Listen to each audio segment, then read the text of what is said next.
Hello నమస్తే. Welcome to Vijayalakshmi grinder కైకపాడు.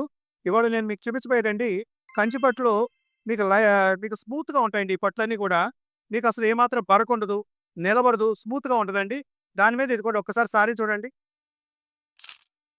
టోటల్‌గా ఇదిగోండి సారీ మొత్తం కూడా గ్లిటర్ స్టోన్స్ వస్తాయండి మొత్తం చీరంతా.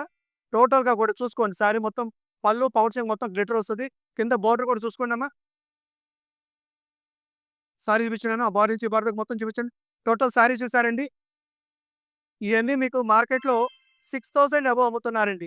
ఎంఆర్‌పీలు మాత్రం 10,000 అట్లా ఉంటాయి. మీకు 6,000 పైన అమ్ముతున్నారండి ఈ చీరలన్నీ కూడా. సారీ సరిగ్గా చూపించు నాన్న. స్టోన్ అంతా సరిగ్గా చూపించు. రివర్స్ చేయమ్మా. ఇదిగోండి దీని బ్లౌజ్ కూడా ఒకసారి చూసుకోండి. ఇదిగోండి బ్లౌజ్ కూడా లైట్ ఎంబోస్ వచ్చి ఇదిగో టోటల్‌గా మీకు ఇట్లా బోర్డర్ ఇచ్చేసి కంచి బోర్డర్ లాగా ఇచ్చాడండి. మళ్ళీ దానిపైన కూడా గ్లిటర్ స్టోన్స్ ఇచ్చాడు.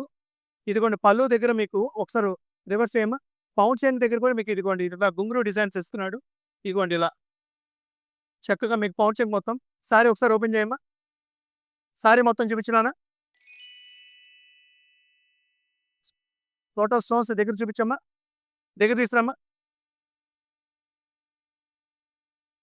సారీ చూడండి దగ్గర నుంచి చూపించు.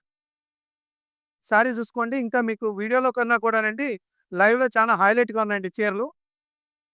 ఈ ఐటెమ్ ఏదైనా కావాలనుకుంటే కావాలని వెంటనే దొరకవండి. ఎందుకంటే ఇయన్నీ స్టోన్స్ అంటించి ఇయన్నీ చేయాలంటే చాలా వర్క్ ఆఫ్ ప్రాసెస్ ఎక్కువండి ఇది. ఏమైనా ఆర్డర్ ఏదైనా పెట్టుకోండి. ప్రెజెంట్‌గా నా దగ్గరకొచ్చిన చీరలు మీకు నేను మీకు వీడియోలో చూపించాను. ఈ ఐటెమ్ ఏదైనా కావాలనుకుంటే వెంటనే ఆర్డర్ పెట్టుకోండి. రేట్ నేను చెప్తానండి. ఫైనల్‌గా చెప్తాను. స్క్రీన్ మీద ఉన్న నంబర్‌కి కాల్ అయినా చేయండి. మెసేజ్ అయినా పెట్టుకోండి. ఉన్న పిక్స్ నేను వెంటనే పంపిస్తాను. పోతే రేట్ వచ్చేటప్పటికి ఇయన్నీ మార్కెట్ 6,000 పైన ఉన్నాయండి. పోతే మన విజయలక్ష్మి గ్రైండర్ తెలుసు. ఏదైనా నేను సర్ప్రైజ్‌గానే రేట్ చెప్తానని. ఇప్పుడు నేను ఇచ్చే రేట్ ఇది కేవలం రూ. 2,999 అంటే రూ. 3,000కి ఇచ్చేస్తున్నానండి. ఇదేమైనా కావాలి అనుకుంటే వెంటనే ఆర్డర్ పెట్టుకొని వెల్కమ్ టు విజయలక్ష్మి గ్రైండర్.